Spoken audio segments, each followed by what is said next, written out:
Alhamdulillahi wahdah, wassalatu wassalamu ala man la nabiyya ba'dah, wa ala alihi wa ashabihi amma ba'd. Assalamualaikum warahmatullahi wabarakatuh.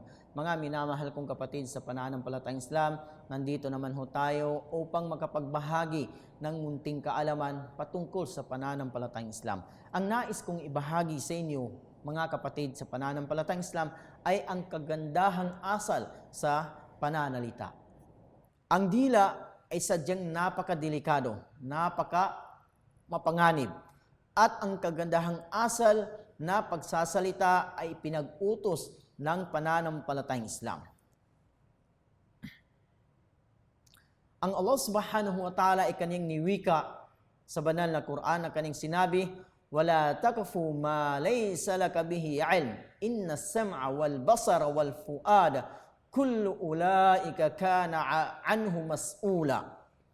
Ayon sa pinakamalapit na kahulugan nito, at huwag kang sumunod sa isang bagay na wala kang kaalaman na maging sunod-sunuran ka lamang, bagkus ay tiyakin mo muna ito. Alamin at siguraduhin, katiyakan ang tao ay mananagot sa anumang ginagamitan niya ng kanyang pandinig at puso, at kapag ito ay ginamit niya sa mabuti ay magkakamit siya ng gantimpala, at kung sa masama naman niya ito gagamitin ay paparusahan siya o makakamit niya ang kaparusahan ng Allah subhanahu wa ta'ala.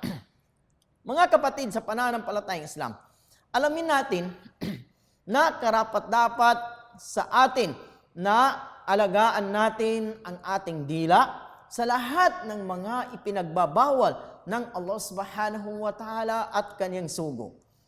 Kapag nais natin magsalita, ay isipin muna natin ang ating mga sasabihin. Kapag ito ay mabuti, ay saka natin sasabihin. Ngunit kung ito ay masama, mas mabuti na huwag na lang natin sabihin, nang sa ganun ay hindi natin masasaktan ang sinumang tao na kausap natin.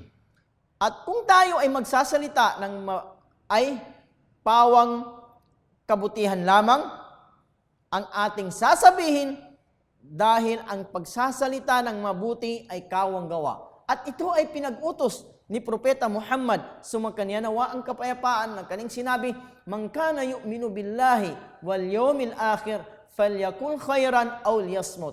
Sino man ang naniniwala sa Allah at sa kabilang buhay ay pawang kabutihan lamang ang kanyang sasabihin. Ngunit kung wala siyang masabing kabutihan, mas mabuting manahimik na lang o hindi na lang magsasalita.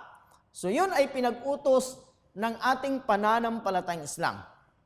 At kung tayo ay magsasalita, ay yun na nga, mabuti lamang ang ating sasabihin. At bawasan natin ang pananalita na siyang kadahilanan na tayo ay magkasala sa ating kapatid, dahil minsan hindi natin nakokontrol ang ating dila. Yung pala ay nakapanlibak na tayo o anumang sinabi natin na hindi pala maganda. Kaya't ang pananampalatayang Islam ay pinag-utos niya na iwasan ang pagsasalita ng mahabang pananalita. At kasama pa dito, mga kapatid, sa pananampalatayang Islam, iwasan natin ang sinasabing giba. Ibig sabihin ng giba ay banggitin mo mula sa kanya ang isang bagay na ito ay kanyang kinamumuhian, at ingatan din natin ang namima. Ibig sabihin ng namima ay ipagkalat sa tao ang mga naging ipagkalat sa mga tao na ito ang maging daan upang masira ang kanilang pagitan. So yun po ang ibig sabihin ng namima, na ipagkalat mo sa mga tao o sa pagitan ng mga tao upang ito ang maging dahilan ng hindi nila pag-uunawahan, o ito ang dahilan ng kanilang pagtatalo o hindi pagkakasundo. At kasama pa dito mga kapatid, sa pananampalatayang Islam, iwasan natin ang pagsisinungaling.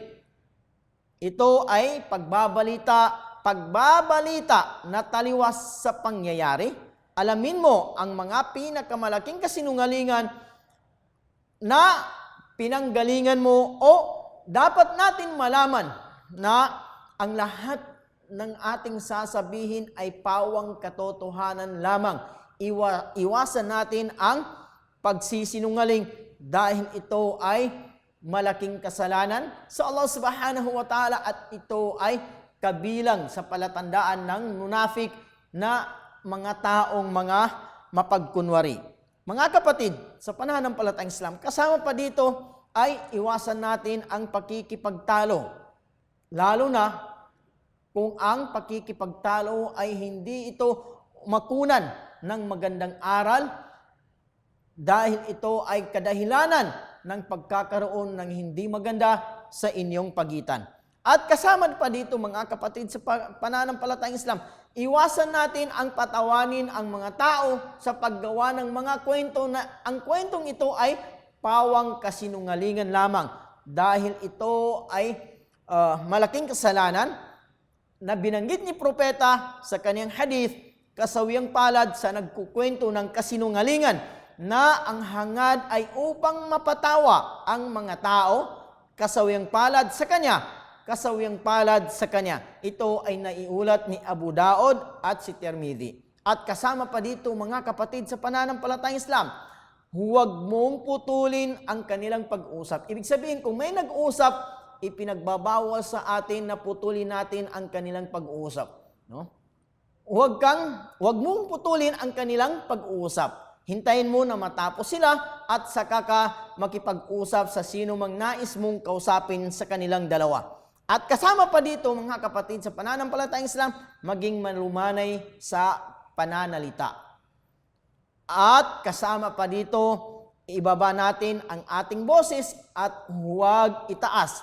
Sinabi ng Allah sa banal na Quran na ayon sa pinakamalapit na kahulugan nito at ibaba mo ang iyong boses. At kasama pa dito, iwasan natin ang salitang takpir. No? Iwasan ito ay malaking kasalanan na pinagbabawal ng pananampalatayang Islam ang pagsasabi ng takpir. Ibig sabihin nito ay sabihin sa isang tao na siya ay kafir. Yan ay pinagbabawal po yan ng pananampalatayang Islam. At ganun din, iwasan natin na makipagdebate, makipagtalo sa mga maalam, mga ulama, mga eskolar sa pananampalatayang Islam, lalo na tayo ay naghahanap pa lang ng kaalaman o nananaliksik lamang ng kaalaman na dapat ay pakinggan natin kung ano ang sinasabi ng mga pantas. Kung hindi tayo satisfy, ay huwag tayong makipagtalo sa kanila dahil sila ay pinaghirapan nila ang pananaliksik sa pananampalatayang Islam, samantala tayo ay nag-uumpisa pa lamang sa pananaliksik sa pananampalatayang Islam. Kaya't mga kapatid sa pananampalatayang Islam, hanggang dito na lamang. Wassalamu alaikum warahmatullahi wabarakatuhu.